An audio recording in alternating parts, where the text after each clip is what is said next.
السلام عليكم ورحمة الله وبركاته. اليوم هو الاحتفال بعيد المولد النبوي، ذكرى المولد النبوي الشريف، والمسجد الإبراهيمي مفتوح جميعه، كل أروقته أمام المصلين المسلمين، ونحن ندخل من الباب الخلفي.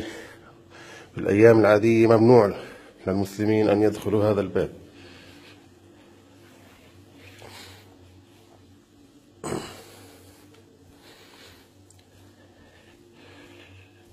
هذه غرفة الأذان، المؤذن يأتي يؤذن من هذه الغرفة، يأتي من منطقة الخاضعة للمصلين المسلمين، هذه تكون مغلقة أمام المسلمين.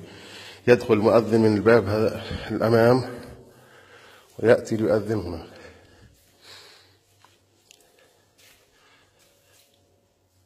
هذا مقام سيدنا يعقوب عليه السلام.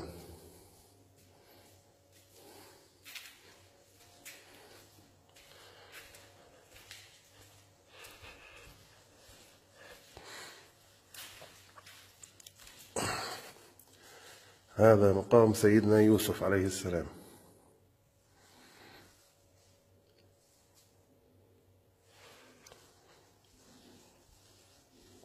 هذه المنطقة تسمى اليوسفية. ندخل من هنا.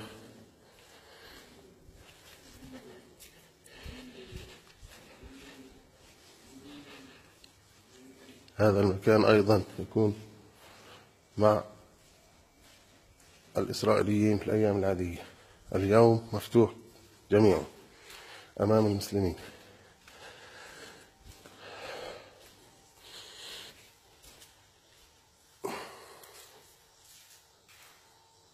هذا هو مقام سيدنا يعقوب من الداخل، وهذا مقام سيدتنا زوجة سيدنا يعقوب لائقة عليها السلام.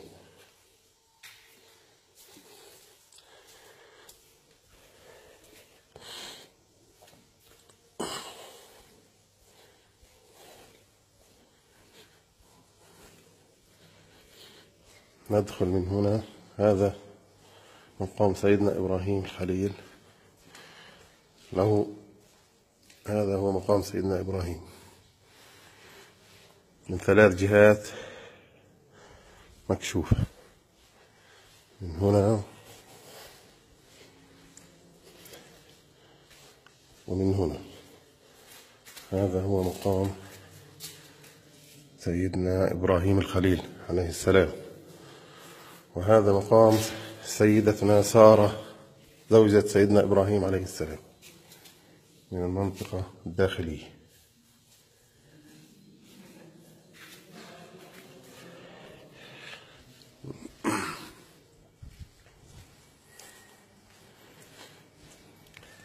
الآن نتوجه إلى الساحة الإسحاقية التي يوجد فيها مقام سيدنا إسحاق وزوجته سيدتنا رفقة. هذا هو مقام سيدتنا سارة.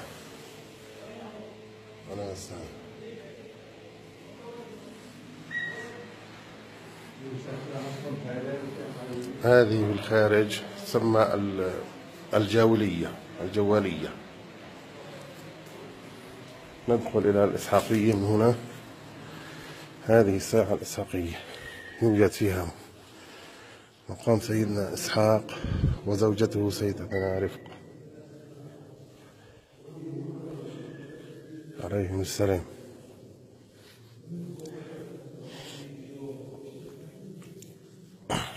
كل المسجد الإبراهيمي مفتوح أمام المصلين المسلمين. هذا هو الغار الشريف. هذا هو الغار الشريف. هذه الفتحة يوجد ضوء في الأسفل عند المغارة التي يوجد فيها قبور الأنبياء. تفتح من هنا ويوجد إضاءة داخلية.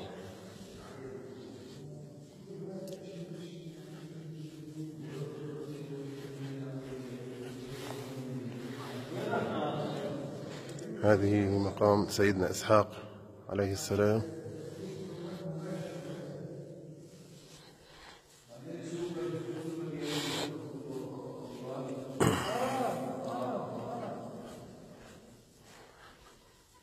وهذا مقام سيدتنا رفقة عليها السلام.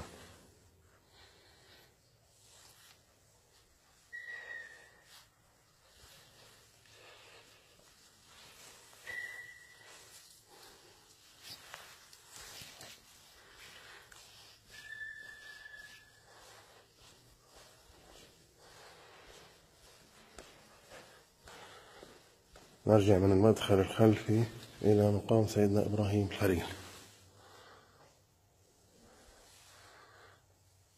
3 شبابيك تؤدي إلى مقام سيدنا إبراهيم الخليل.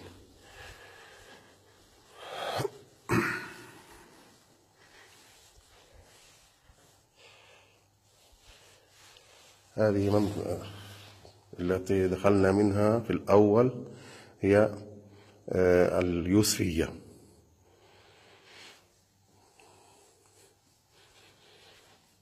كل أروقة المسجد الإبراهيمي مفتوحة أمام المصلين المسلمين.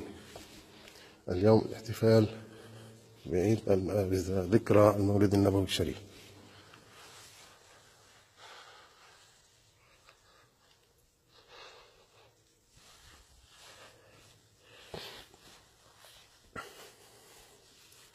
هذا هو منبر سيدنا صلاح الدين الأيوبي الذي جلبه من مصر، ولا يوجد فيه مسمار واحد، كله خشب من الخشب، مركب بطريقة فنية رائعة.